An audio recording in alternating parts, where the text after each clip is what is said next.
Car in here today, and just doing a polish on this thing because it's black and black gets scratched up real easy. If you know, you know. Let me just show you all the micro scratches in the paint.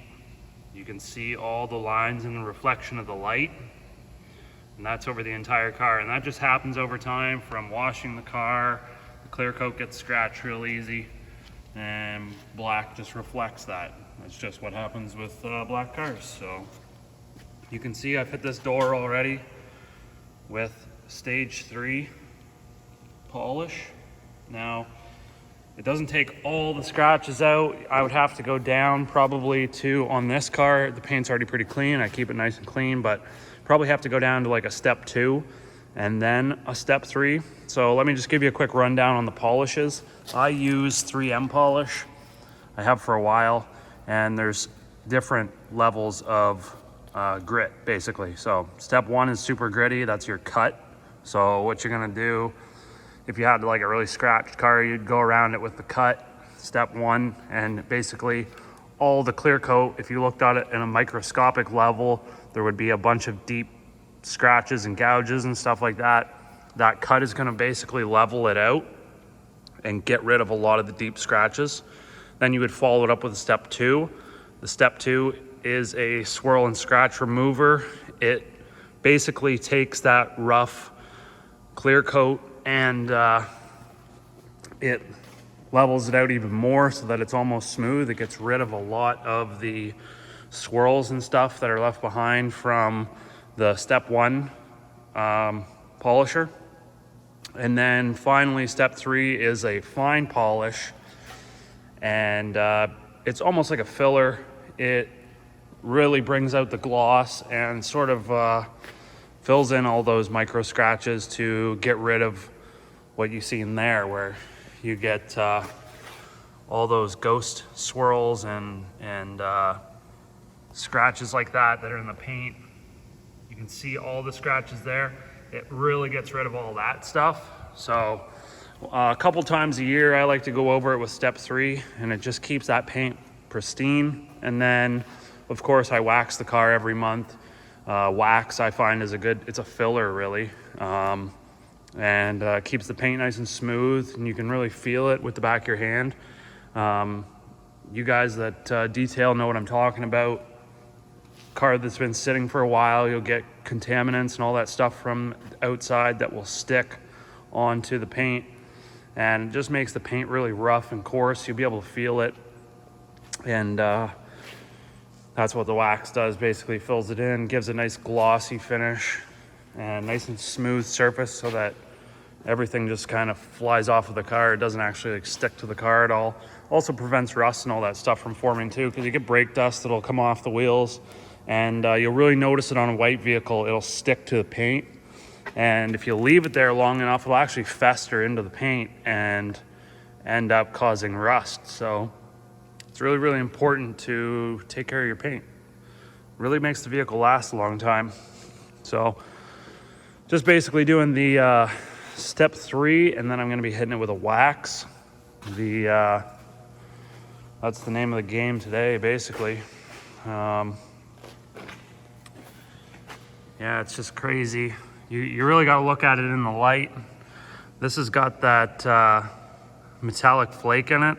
I think they call it like a caviar. That's Lexus's black kind of color for this, the IS 300 or IS series, I guess. And yeah, enough talking. Let's get the buffing. All right, so I just got it set up here on the passenger rear door. I got my buffing pad ready to go, and put a unhealthy amount of rubbing compound on there. I just like to spread it around so that when I start up the buffer, it doesn't fly off everywhere. I'm just focusing, I go panel to panel. So this is the passenger rear door, that's what I'm gonna focus on. Now, as far as speeds, you can have different speeds on the buffer. I just start off on a slow speed, goes from 1 to 6,000 RPM. So let's start at 1. And I'm gonna go across, right to left to right. I apply moderate force to the surface of the paint. Nothing too heavy though, and I always keep the buffer moving. We don't want to stop, otherwise what happens is you build up heat. That's how you burn through the clear coat. I also watch around those decals. You can see there are paint protection film sections on this door. And I want to watch and make sure that I don't stay on those for too long. They can end up melting. Actually reduce the amount of pressure that I put on the buffer when I go over those. I might as well, while I'm here, I'm going to hit this quarter panel around the wheel well, making sure not to touch the tire. I don't want to pick up any dirt. Run over the door handle. Those door handles are plastic, so I need to make sure that we're real gentle with those. And now let's do the tops of the door.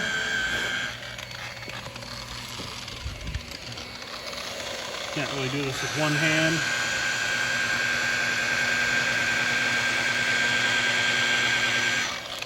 You get the idea? So I'm gonna go back and forth like this, and then I'm gonna go up and down, and we'll give it a wash. Or not a wash, we'll give it a wipe down. What did I want to say? I think that's pretty much it. Yeah, if you're doing step 1 or step 2, you would definitely be going after the scratches. So in this case though, like I've already got the paint all prepped. Obviously wash it before we do this. You want to prep the surface the best you can. Otherwise your pad will just be swirling dirt into the paint and you'll be chasing your tail. So prep that paint, hit it with step 3, followed by a wax.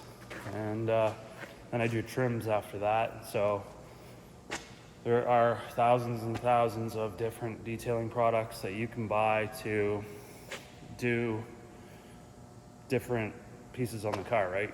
Paint, tires, we got plastics and rubbers and all kinds of conditioners. So you can see these trim pieces here, and also this cowl piece here for the wipers. There's a little section of rubber, this piece here. Any of those things, this step 3 really brings out the shine in those. So it's difficult to see in the camera, but this piece here is actually nice and glossy and clean.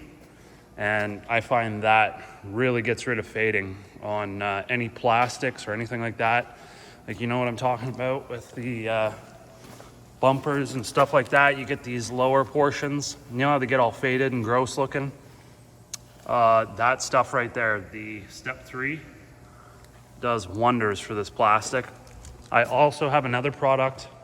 I buy a lot of my stuff from a company called Bocar. I believe they're out of Quebec, Canada.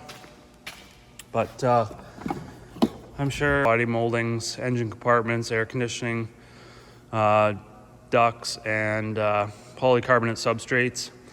This stuff works friggin' amazing. So I love using this stuff. Obviously it doesn't last forever. You spray it on, wipe it. Usually works for 3 weeks to a month, and then you got to reapply, or if you wash it a couple times, it'll sort of wash it off, but it comes in super handy. And then for the interior, it's a different story. One tip that I have for you guys, if anybody's trying to keep their cars really clean and nice, do underneath of your sill plates. These sill plates here, they vibrate along the contact surfaces between the sill plate and the actual paint itself. And it can rub through the paint. Also, dirt and stuff gets trapped underneath of there. So I always, on all my cars, I pop these up, and then I actually apply wax, and I don't take the wax off. I just leave it on there and stick the panel back on. And that's gonna help keep any water and shit out of there, and just leaves the surface very nice and clean. So about all the tips I have for you today. Thanks for watching. Got any comments? Throw them down in the comment section below. And as always, don't forget to subscribe. Have a great day, guys.